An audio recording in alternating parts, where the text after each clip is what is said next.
Buenos días, bienvenidos a este curso de formación. En esta sección lo que vamos a intentar trabajar es sobre los procesos de determinación de la capacidad jurídica y los controles de internación, así como los pedidos de revisación interdisciplinaria.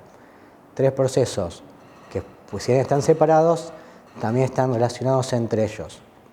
Con este curso apuntamos a todos ustedes, compañeras y compañeros en juzgados de familia principalmente, pero también en juzgados civiles y comerciales, que mantienen los viejos procesos, mal llamados insaña en algunos casos, que fueron iniciados antes de la existencia del fuero más especializado.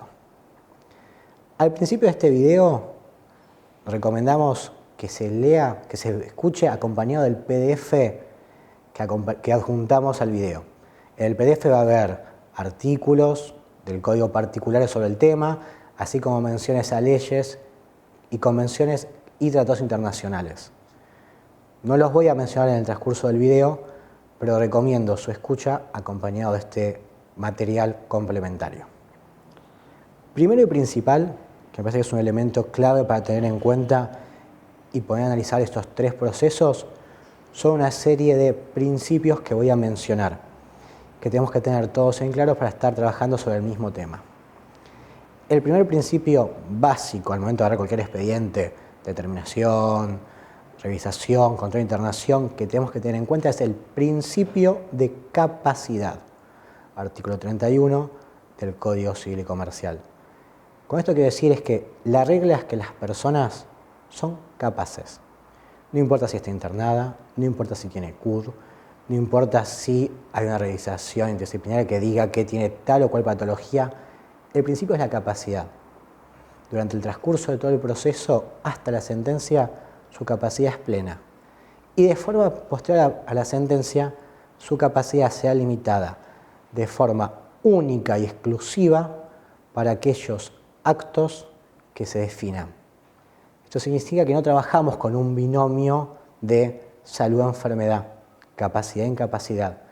Esas ideas tan coloquiales de cuerdo y loco hay que abandonarlas.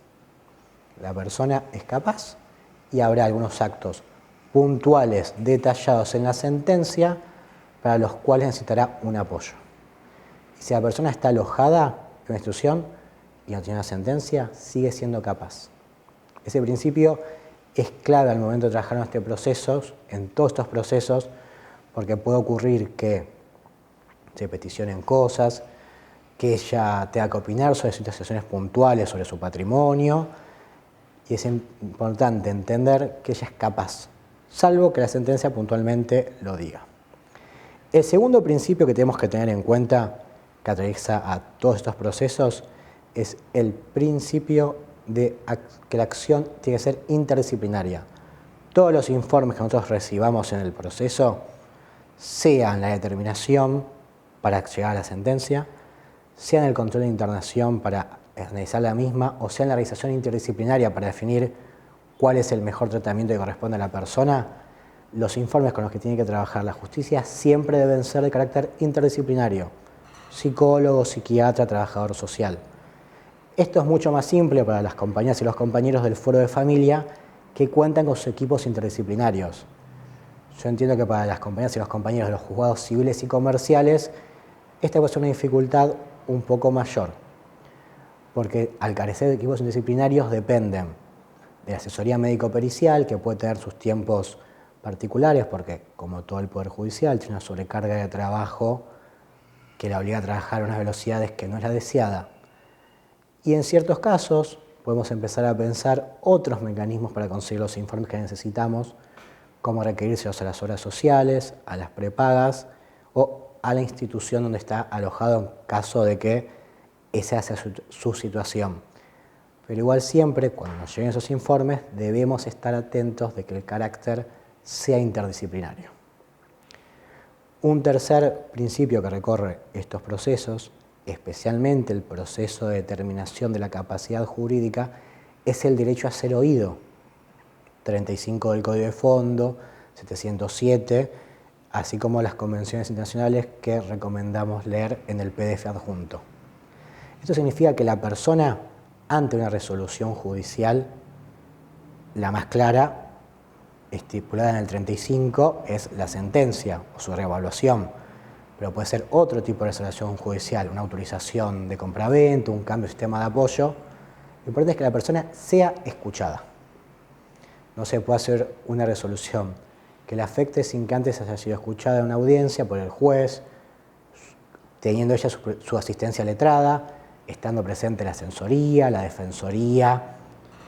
Y esto se conecta directamente con otro principio, que es el de acceso a la justicia, que es garantizar los mecanismos para que realmente se pueda efectivizar la participación de la persona en el proceso, que no sea una formalidad, sino que ella realmente pueda acceder a la asistencia letrada, a ser escuchado y muchas veces, como operadores jurídicos, acompañados, a lo que pasa mucho en tribunales, que el trabajo se mecaniza y uno hace un expediente igual al otro, nos obliga a pensar otros mecanismos.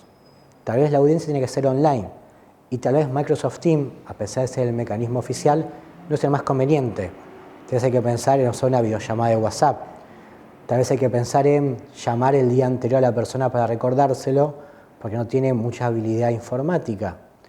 Tal vez hay que pensar en visitar una institución, coordinar con la institución. Tenemos también a DAJUS como una organización que nos permite participar en las audiencias y darle a la persona que no se puede comunicar en forma oral mecanismos para hablar a través del lenguaje de señas o a través de cualquier otro mecanismo que pueda manifestar su voluntad. Por lo tanto, ahí el artículo del código en que vamos a hacer pie siempre es el 706, inciso A del código de fondo. Tenemos que pensar mecanismos más laxos, más flexibles, concentrar los hechos en una sola audiencia, hasta notificar de algo en esa oportunidad. Siempre pensemos cómo facilitar la vida por una persona que es un sujeto vulnerable, mínimo por su condición de salud mental, sacando otras capas de vulneración que se pueden ir sumando a eso. El último principio que me gustaría que todos tengamos en cuenta al momento de iniciar estos procesos es el concepto de riesgo cierto e inminente. Es el artículo 41 y 42 de nuestro código de fondo.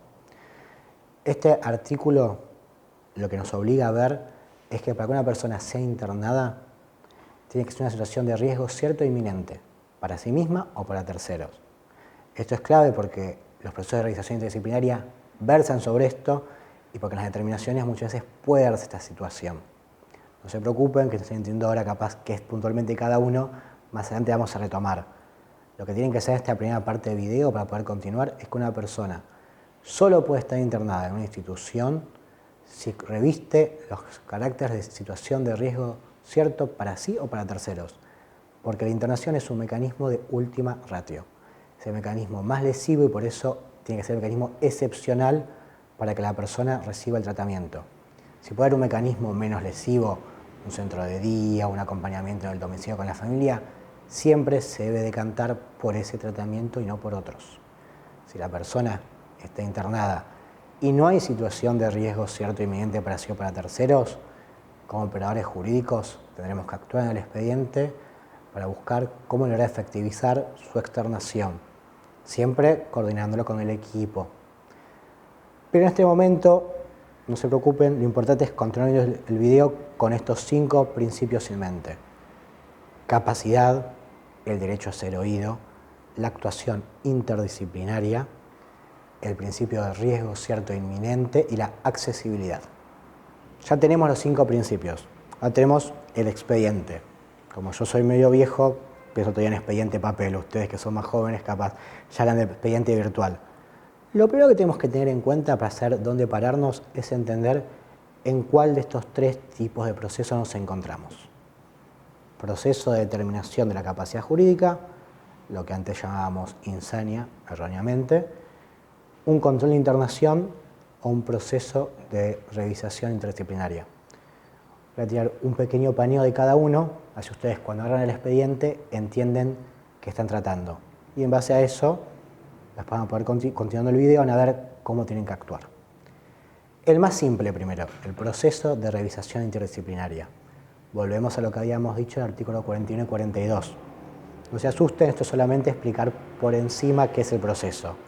Este proceso únicamente tiene como objetivo que la justicia actúe para lograr que la persona se la revise y, en caso de corresponder, mediante el informe disciplinario correspondiente, recuerden los principios, siempre que haya riesgo cierto e inminente, la persona reciba el tratamiento que le corresponde, que puede ser una internación o no.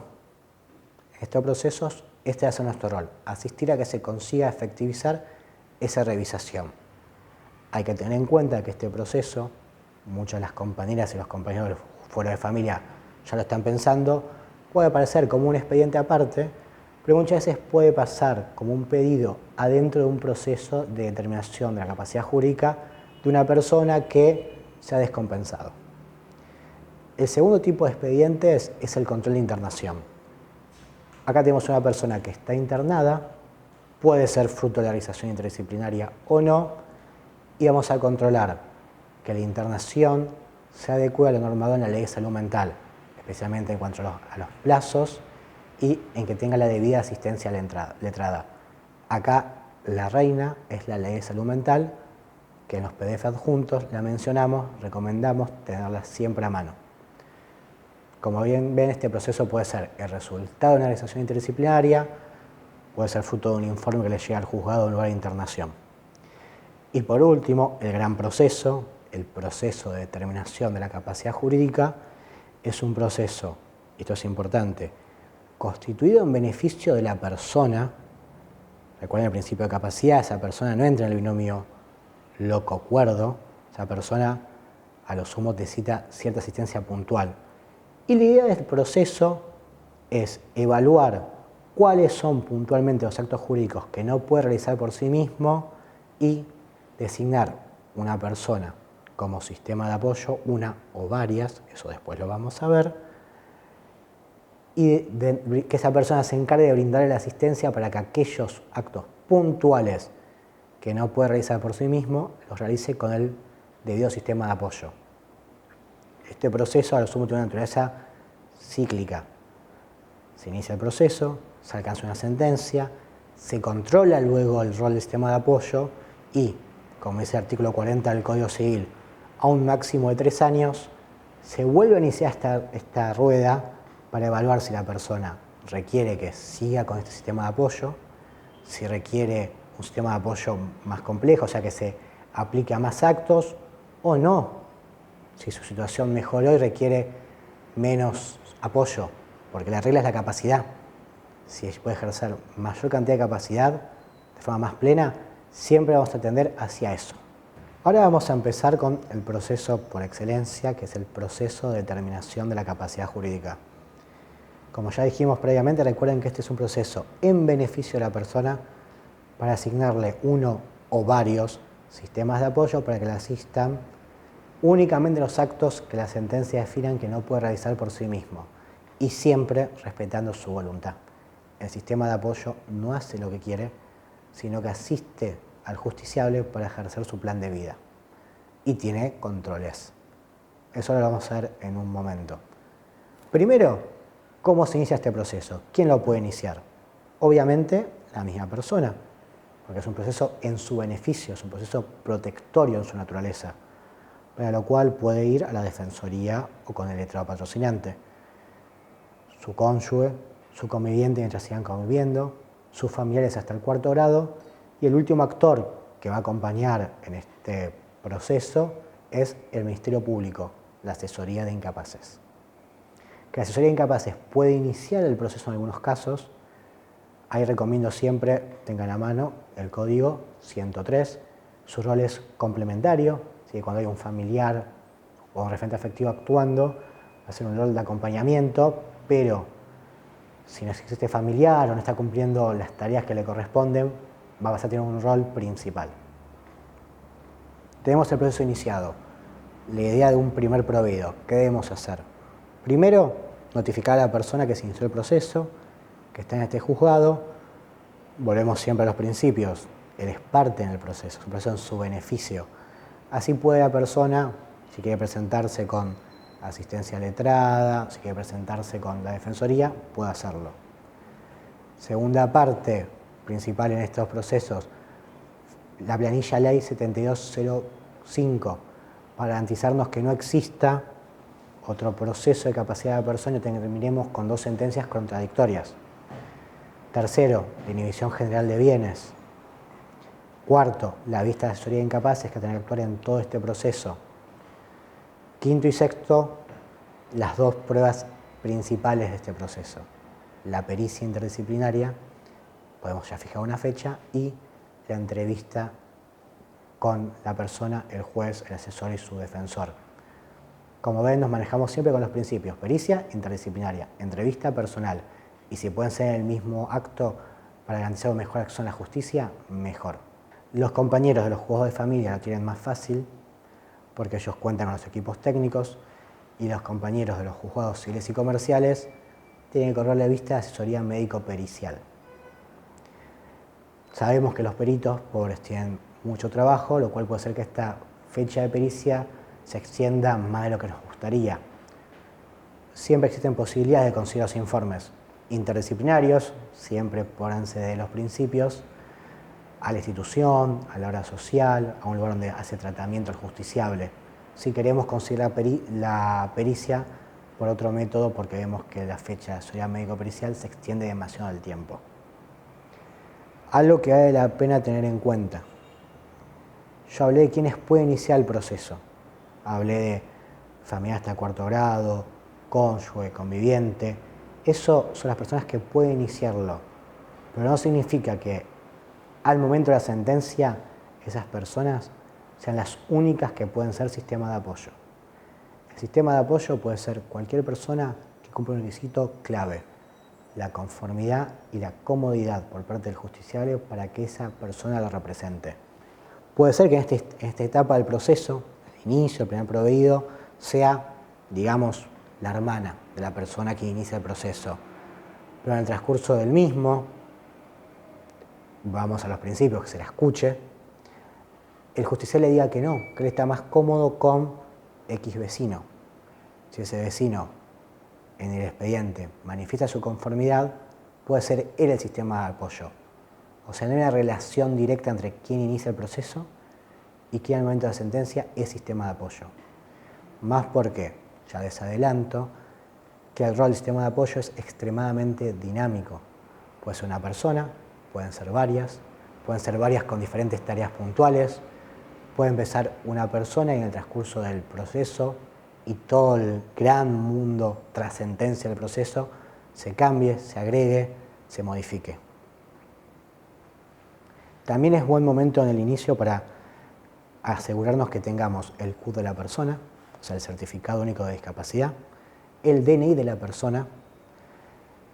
También es muy interesante ver si hay medidas cautelares por el artículo 34 pedidas. Entonces, la posibilidad de pasar algún trámite particular, desde una compraventa hasta un trámite ante la obra social, adelantar la sentencia, definir de forma previa una persona particular para que, sin pasar por el todo del trámite, sea sistema de apoyo para asistirlo a este acto particular que necesite. Esto hay que sacarlo con extrema premura. Es una cautelar que lo que hace en esencia es adelanta la designación de un sistema de apoyo para algo puntual, que es urgente.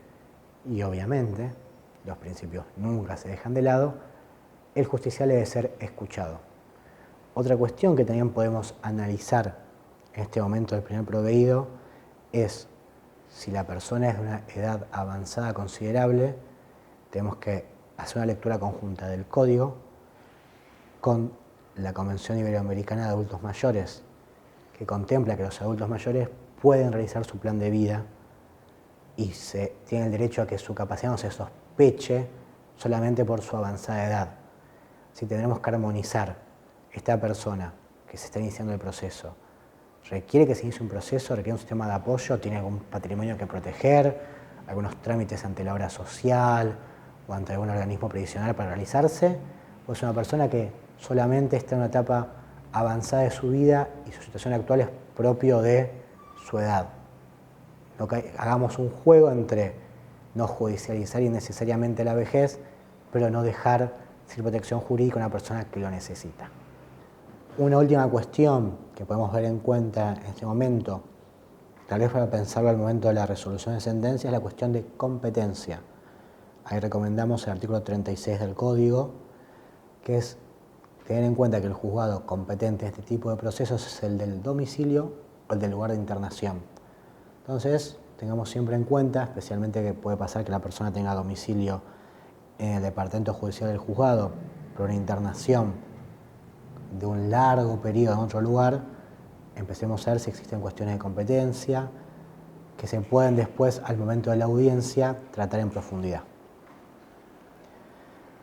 Ya terminado el primer proveído, empezamos con los dos grandes elementos probatorios: la pericia, interdisciplinaria, obviamente, y la entrevista.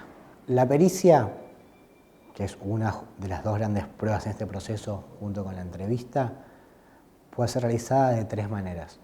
Los compañeros y las compañeras del juzgado de familia saben que se puede hacer mediante el equipo técnico. Los juzgados civiles y comerciales tienen asesoría médico-pericial. Y la otra opción, en caso de que no se pueda efectivizar por estos dos mecanismos más comunes, es mediante un oficio judicial a la institución, la obra social o prepaga. Si está haciendo tratamiento en algún lugar particular, se le puede pedir a ellos. Lo que nos importa es que la pericia sea interdisciplinaria, o sea, no es una pericia médica de psiquiatras, sino que tiene que ser psiquiatras, psicólogos, trabajadores sociales. Es una pericia que ahonda sobre la vida de él y su interacción con el ambiente. Yo recomiendo, y siempre el código, en el artículo 37, es detallado sobre lo que nos importa de la pericia, porque lo que tenemos que sacar de la pericia es, o va a ser uno de los principales pilares para pensar cuáles son los actos que él no puede realizar por sí mismo. De esta pericia hay que correr traslado para que se notifiquen y se manifiesten y planteen lo que quieran plantear, tanto la parte en cuyo beneficio es el proceso, como el pretenso sistema de apoyo, o los pretensos sistemas de apoyo, como asesoría de incapaces. Una vez que tenemos la pericia, tenemos la segunda gran prueba, que es la entrevista, el artículo 35, que también se puede pensar junto con el 707, la entrevista entre la persona, el juez, la asesoría, los pretensos sistemas de apoyos y obviamente la asistencia letrada de la persona. El eje de esta entrevista, la base, sacando que vamos a indagar sobre su vida, a ver qué necesita, hacer un conocimiento personal del juez para que cuente con más elementos para la sentencia, pero lo importante es si él está cómodo con su sistema de apoyo, si la persona que va a ser designada para asistirlo va a ser una persona que se siente cómodo, que va a respetar su voluntad.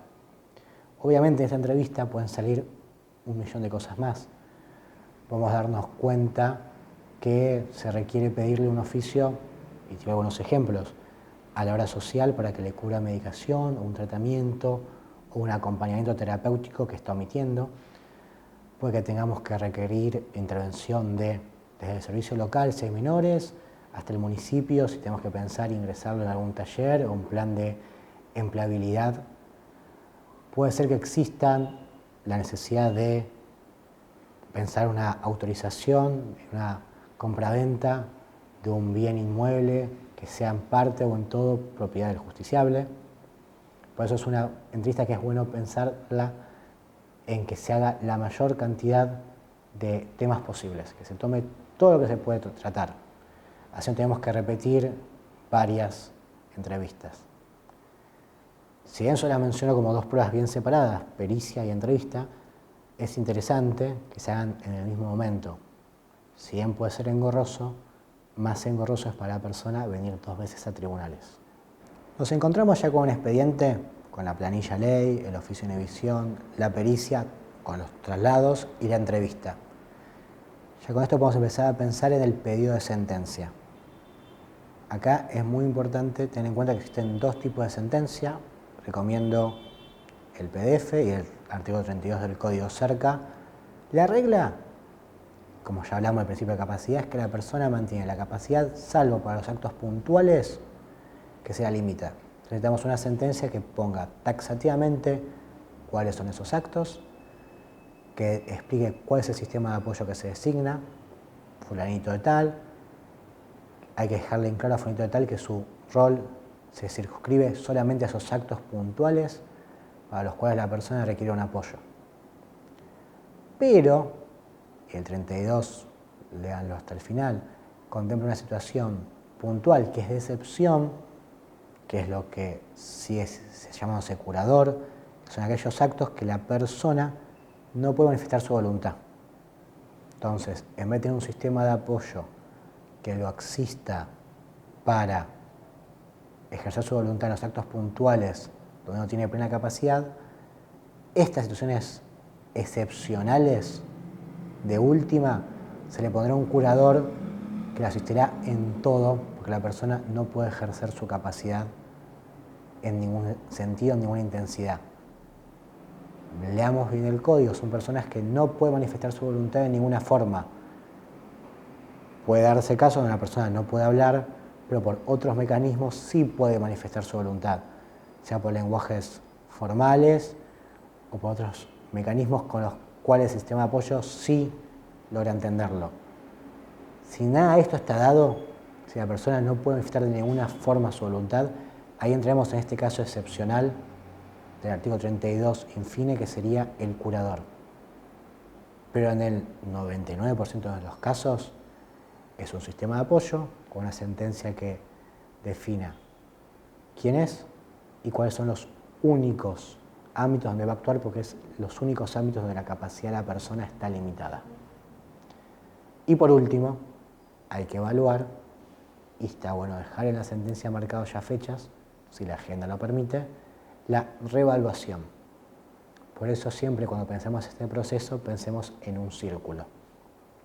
Se inicia el proceso, se realiza el punto más alto, la entrevista de la pericia, llegamos a la sentencia, pero esta sentencia debe ser reevaluada cada, como máximo, 3 años. O sea que a los 3 años damos de nuevo la vuelta y volvemos a encontrarnos con la necesidad de hacer una nueva sentencia, con una nueva pericia y con una nueva entrevista. Cada 3 años, como máximo, tenemos que tener un pronunciamiento nuevo, en base a nuevos informes interdisciplinarios y nuevos contactos con la persona que den cuenta cómo ha evolucionado su situación, porque la capacidad es dinámica. Tal vez lo que para antes necesitaba apoyos, ya no. Capaz para actos que antes hacía por sí mismo, requiere ahora apoyos. Por lo tanto, la sentencia, más que pensarla como un fin del proceso, hay que pensarla como una posta. Hasta este momento, estos son los apoyos que va a tener. Y luego, en el siguiente momento, dentro de 3 años, una nueva posta, así continuado hasta que la persona o no necesite más postas o el proceso termine porque llegamos al fin natural de la vida de la persona. Bueno, pero entre postas y postas, el expediente no se va a quedar sin movimiento. Hay que controlar la situación de la persona en cuyo beneficio se inició el proceso y la forma en la que él o los sistemas de apoyo actúan. La forma más común es la rendición de cuentas. En este tema, el artículo 130 y 138 no es condemnada, hay una rendición de cuenta al año, hay una rendición de cuentas periódicas que versen sobre el estado de salud y la administración del patrimonio de la persona. No hay que confundirse con el 131, que es una rendición de cuentas final. Las que hablamos del 130 y 138 es una rendición periódica para ver cómo está actuando el sistema de apoyo, rendición de cuentas de las cuales se le correrá vista al Ministerio Público y en base a eso veremos si se aprueba o no su gestión. Y de forma regular se irán requiriendo esta rendición de cuenta. El 131 contempla otra rendición de cuenta que es la final, cuando una persona deja de hacer sistema de apoyo y rinde cuenta sobre toda su gestión, del principio al fin. Existe una situación puntual, dado que vivimos en Argentina y no podemos vivir encerrados en los libros y en los códigos, que a veces las rendiciones de cuenta nos queda claro que el patrimonio que administran las personas es casi nulo.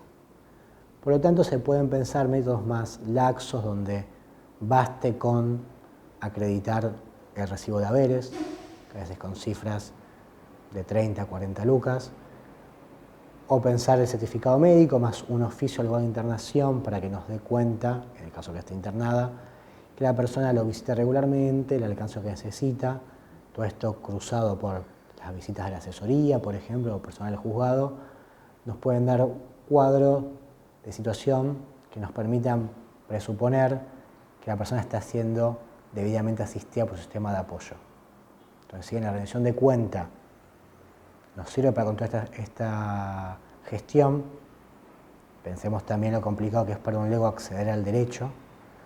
Puede ser complementada por otros mecanismos, como el oficio, la visita, para pensar mecanismos más laxos de rendición de cuenta.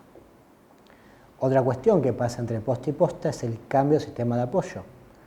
Puede pensar que la persona que hoy era la que fue asignada al sistema de apoyo en la sentencia de, digamos, el año 2005, al año ya no puede hacer el sistema de apoyo, porque fallece, porque se tiene que ir del país, porque ya no puede cumplir ese rol, en el peor de los casos porque el mismo justiciable ya no se siente representado por él, o porque vemos una rendición de cuentas que no está brindando la asistencia necesaria.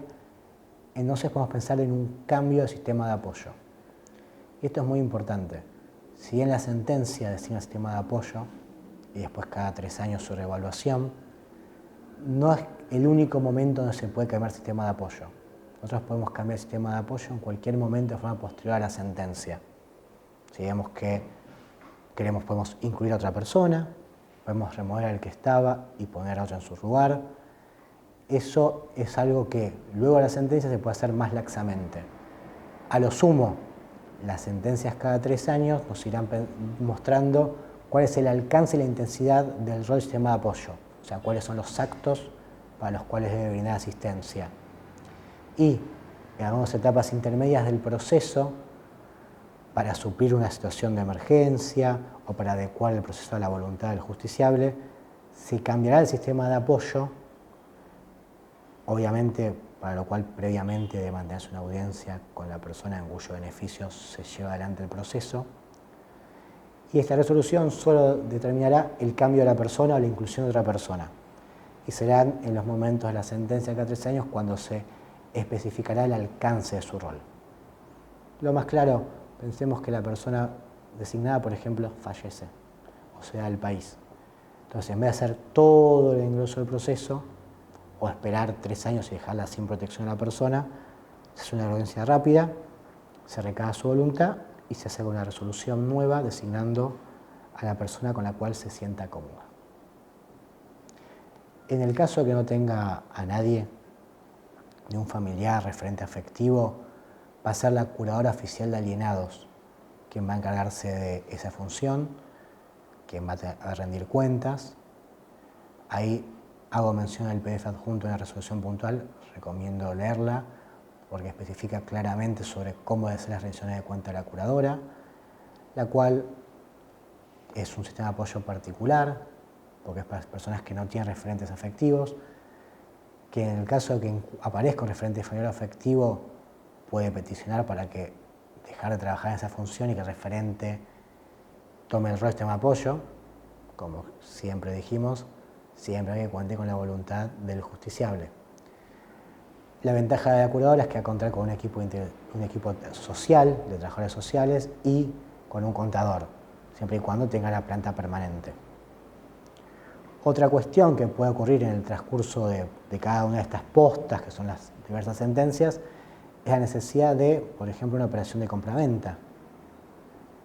En ese caso, es necesario la presentación de 2 tasaciones sobre el inmueble o el bien que se quiere comprar o vender y, como siempre, porque los principios son pilares fundamentales de este proceso, escuchar la voluntad del justiciable sobre ese tema. 2 cuestiones que también pueden pasar en el transcurso del proceso es que nos llegue un pedido de autorización para que realice una operación médica. Yo recomiendo en ese caso pararnos en el código, vean todos los artículos mencionados en el PDF adjunto, donde tenemos que tener en cuenta que, como ya dijimos repetidas veces, siendo este un derecho personalísimo, la capacidad de la persona no debería estar limitada para este tema.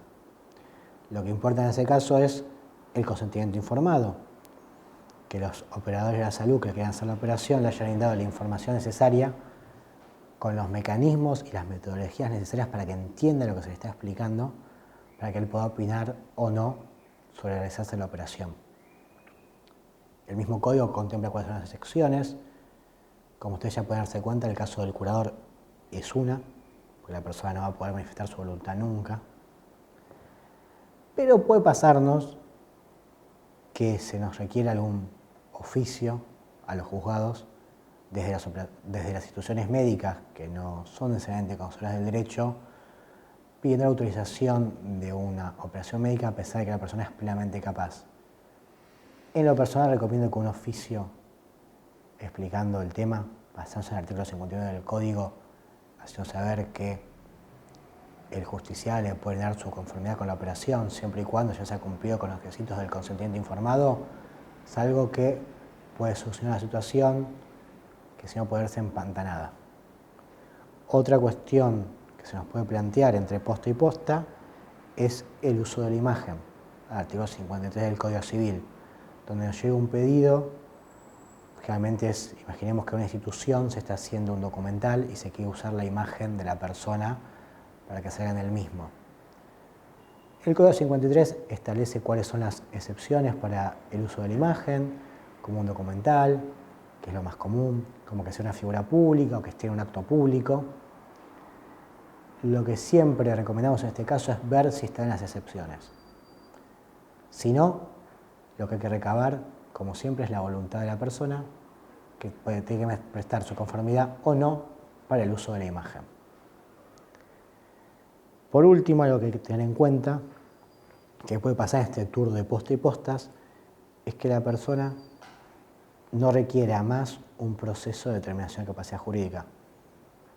Puede ser pedido por él, puede ser que sea el momento de una reevaluación y nos demos cuenta que la nueva pericia interdisciplinaria y la entrevista dé cuenta de que ya no requiere un sistema de apoyo. Y esto es muy importante. No hay que analizar falta de sistema de apoyo como sinónimo de estar, entre comillas, curado.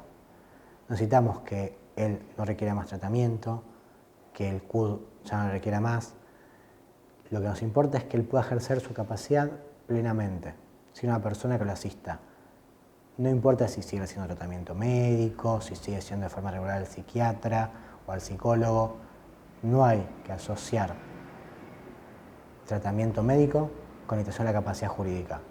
Si él puede ejercer por sí mismo su capacidad jurídica, hay que sacar una resolución nueva, estipulando que ya no requiere un sistema de apoyo, notificar el registro de las personas, levantar la inhibición y cerrar el proceso, sin importar si continúa realizando tratamiento. Ya terminado el proceso de determinación de la capacidad jurídica, vamos a empezar a hablar de los otros dos procesos, el de revisación interdisciplinaria y el de control de internación. El de revisación interdisciplinaria, como ya adelantamos, es un proceso cortado por el principio de riesgo cierto e inminente para sí o para terceros. Es un proceso que tiene el único objetivo de lograr que la persona se la revise en el hospital público más cercano mediante su obra social. El artículo 42 y 43 son claros en el tema y que salga en base a eso un informe que determine si requiere ser internado en una institución, en cuyo caso se va a convertir en proceso de control de internación, o otro mecanismo menos lesivo para realizar el tratamiento. Como operadores jurídicos, nuestro trabajo va a ser leer los oficios a la comisaría, al hospital, a la obra social, para que la revisación se efectivice.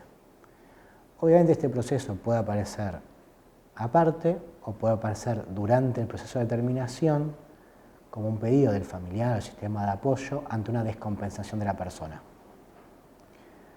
Una vez que se dé la situación más común, que la persona sea revisada y se decida alojarla, estamos ya ante un proceso de control de internación.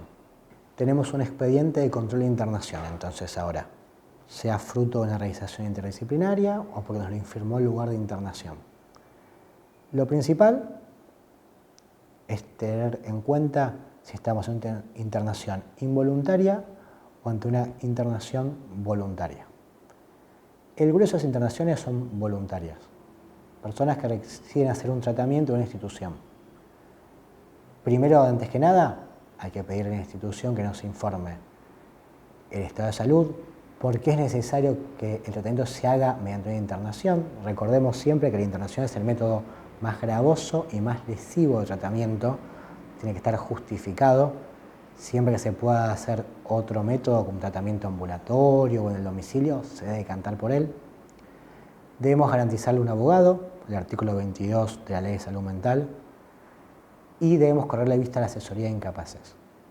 Tengamos en cuenta, ya sabemos el principio de capacidad, que estar internado y recibiendo tratamiento no es sinónimo de la necesidad de limitarse una capacidad.